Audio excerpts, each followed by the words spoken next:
Hello everyone, आज हम बात करने वाले हैं वेंटिलेशन परफ्यूजन मिसमैच की।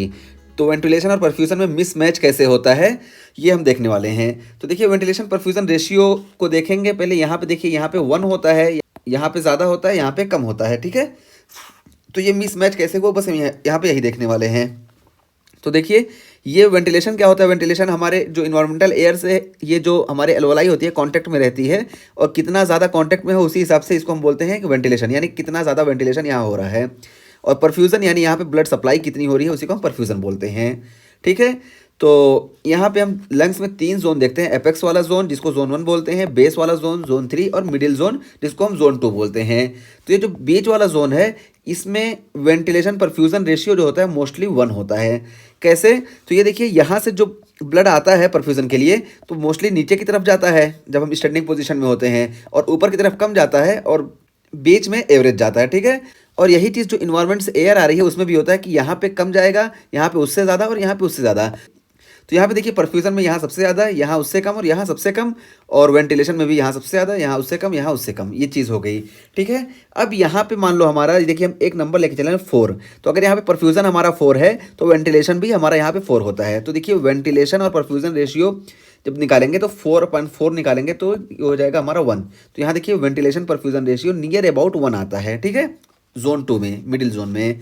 और जब हम ऊपर जाते हैं तो हम बताएं कि ऊपर जाने में यहाँ एपेक्स में वेंटिलेशन भी कम होता है और परफ्यूजन भी कम होता है। लेकिन देखिए, वेंटिलेशन कम कम हो रहा है। देखिए, 4 से सिर्फ 3 पहुंचा, लेकिन परफ्यूजन जो होती है ब्लड सप्लाई, ये बहुत ज़्यादा कम होती है। देखिए, 4 यहाँ पे था, यहाँ पे सिर्फ 1 हुआ। ये हम समझाने के लिए बता रहे हैं, ठीक है, कंपेयर कैसे किया जाता है। तो देखिए, वेंटिलेशन भी कम हुआ, परफ्यूजन भी कम हुआ, लेकिन परफ्यूजन ज़्यादा कम हुआ। तो इस वजह से देखिए, जब इसका हम वो निकालेंगे तो ये यहाँ पे वेंटिलेशन परफ्यूजन रेशियो 3 आएगा, ठीक है। तो देखिए, ये हुआ यहाँ पे एपेक्स में। और यहाँ पे जब देखेंगे हम बेस में, तो देखिए बेस में भी देखिए दोनों ज़्यादा हो रहे हैं। वेंटिलेशन भी ज़्यादा हो रहा है इससे, और परफ्यूजन भी ज़्यादा हो रहा है। लेकिन वेंटिलेशन देखिए 4 से सिर्फ 5 हुआ, ठीक है, ज़्यादा तो हुआ लेकिन बहुत ज़्यादा फर्क नहीं आया, सिर्फ 4 से 5 हुआ। और परफ्यूजन देखिए, यहाँ पे 4 था और यहाँ पे 8 हो गया, तो परफ्यूजन यहाँ पे ज़्यादा बढ़ा। तो इस वजह से देखिए, यहाँ पे डिनोमिनेटर जब बढ़ा तो उस वजह से क्या होगा, ये 0.6, यानी डिनोमिनेटर बढ़ा तो वेंटिलेशन परफ्यूजन रेशियो ये कम हो जाएगा। बस यहाँ पे हम यही समझाने की कोशिश कर रहे हैं। और ये जो बताया गया है, ये कंपेयर किया गया है कि इसमें सबसे ज़्यादा पार्शियल प्रेशर एल्वोलाई का होगा, और इसमें पल्मोनरी आर्टरी का सबसे ज़्यादा होगा, और इसमें भी पल्मोनरी आर्टरी का ही होगा। और ये तीनों को कंपेयर किया गया है, ठीक है। अब इसको देख लेते हैं। तो देखिए, ideally ventilation is match to perfusion. Ideally ventilation और परफ्यूजन मैच होना चाहिए पर मिनट, ठीक है। ये वेंटिलेशन परफ्यूजन रेशियो ये मैच होना चाहिए, जो कि हम बीच वाले पोर्शन में ऑलमोस्ट देखते हैं। ये भी एकदम परफेक्ट नहीं होता, नियर अबाउट होता है।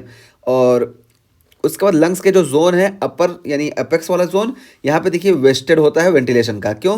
क्योंकि यहाँ पे देखिए वेंटिलेशन ज़्यादा हो रही है। वेंटिलेशन यहाँ पे देखिए 3 हो रही है और परफ्यूजन ओनली 1 है। तो यहाँ पे वेस्टेड ऑफ वेंटिलेशन।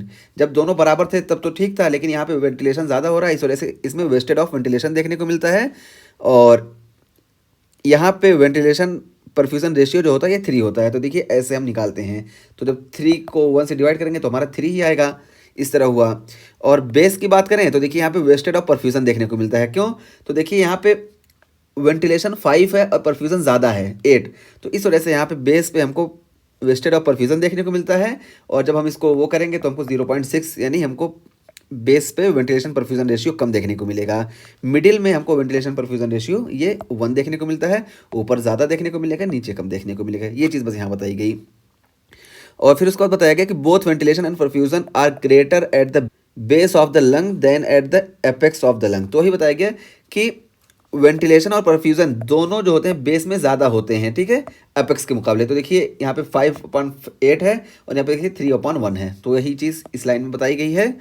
और फिर विद एक्सरसाइज, जब एक्सरसाइज करते हैं इंक्रीज कार्डियक आउटपुट, तो कार्डियक आउटपुट इंक्रीज हो जाता है, जिसकी वजह से क्या होगा, vasodilation of the apical capillaries. तो एपिकल कैपिलरीज में वैसोडाइलेशन देखने को मिलता है, जिसकी वजह से जब यहाँ पे वैसोडाइलेशन होगा तो ये भी ऑलमोस्ट 3 समझो पहुंच जाएगा। यहाँ पे भी परफ्यूजन 3 हो जाएगा। तो इस वजह से वेंटिलेशन परफ्यूजन रेशियो अप्रोच 1, तो 1 को ये पहुंच जाएगा। जब यहाँ 3 हो गया तो देखिए ये ऐसा हुआ। और उसके बाद फिर हुआ कि certain organism that thrive in oxygen. तो कुछ ऑर्गेनिज्म जो ऑक्सीजन में रहना ज़्यादा पसंद करते हैं, जैसे माइकोबैक्टीरियम ट्यूबरकुलोसिस है, फ्लोरिश इन द एपेक्स। तो एपेक्स में ये ज़्यादा होते हैं। क्यों? क्योंकि यहाँ पे जो ऑक्सीजन ज़्यादा आ रही है वो परफ्यूज़न के साथ मैच हो जा रही है और ये चली जाती है सर्कुलेशन में। लेकिन यहाँ पे देखिए वेंटिलेशन ज़्यादा है, वेंटिलेशन ज़्यादा होने की वजह से यहाँ पे ऑक्सीजन जो आएगी इसको माइकोबैक्टीरियम ट्यूबरकुलोसिस आसानी से इस्तेमाल कर लेता है, क्योंकि ये परफ्यूज़ ज़्यादा नहीं हो रही है। ठीक है, परफ्यूज़न यहाँ कम है, वेंटिलेशन सिर्फ ज़्यादा है, तो वेंटिलेशन की वजह से ऑक्सीजन जितनी यहाँ ज़रूरत थी उससे ज़्यादा है, इस वजह से यहाँ पे इस तरह के बैक्टीरिया आसानी से ग्रो कर लेते हैं, ये यहाँ पे बताया गया। और फिर उसके बाद फिर बताया गया कि वेंटिलेशन परफ्यूजन रेशियो 0 होता है कब? एयरवे ऑब्स्ट्रक्शन में। तो देखिए ओ से बता दिया गया है ताकि हमको याद रखें कि एयरवे जब ऑब्स्ट्रक्शन होता है तो वेंटिलेशन परफ्यूजन रेशियो 0 हो जाता है। कैसे 0 हो जाता है? तो देखिए मान लो यहाँ पे, देखिए यहाँ पे ऑब्स्ट्रक्शन हो गया एयरवे का, तो जब ऑब्स्ट्रक्शन होगा तो ये क्या होगा? 0 हो जाएगा। अब जब हम 1 से 0 को डिवाइड करेंगे तो ये 0 ही आएगा। ठीक है, तो यही है कि एयरवे ऑब्स्ट्रक्शन में जो होगा ये वेंटिलेशन परफ्यूजन रेशियो 0 हो जाएगा। और इन शंट, तो यहाँ पे अब क्या होगा कि मान लो यहाँ पे कोई ऑक्सीजन अब नहीं आ रही है तो ये डायरेक्ट शंट हो जाएगा, तो यहाँ पे शंट हो गया।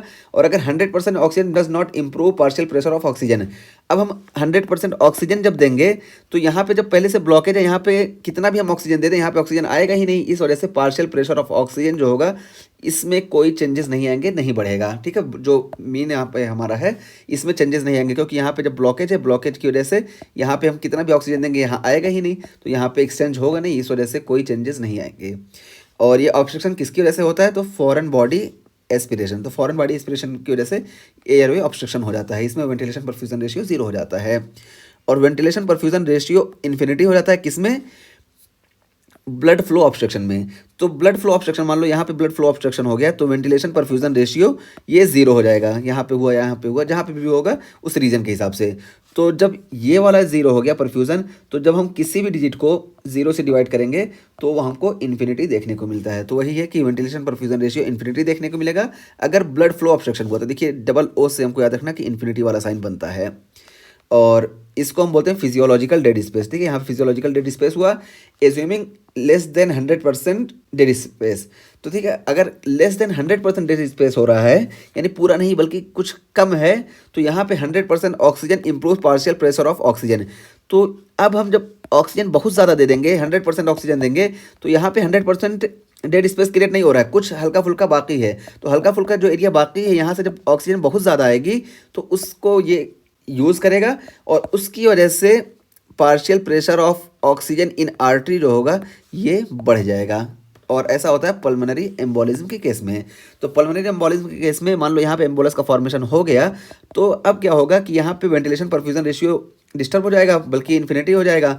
और जब हम यहाँ पे बहुत ज़्यादा ऑक्सीजन देंगे तो जो साइड की कैपिलरीज होंगी, जो हल्का फुल्का जो एरिया होगा जो डेड नहीं होगा, वो ऑक्सीजन को बहुत ज़्यादा यूटिलाइज करेगा, जिसकी वजह से पार्शियल प्रेशर ऑफ ऑक्सीजन जो होगा आर्टरी में, पल्मोनरी आर्टरी में, ये इंक्रीज हो जाएगा। ठीक है, यही यहाँ पे बताया गया है। ठीक है, तो ये हमारा वेंटिलेशन परफ्यूजन रेशियो ये टॉपिक कंप्लीट हुआ।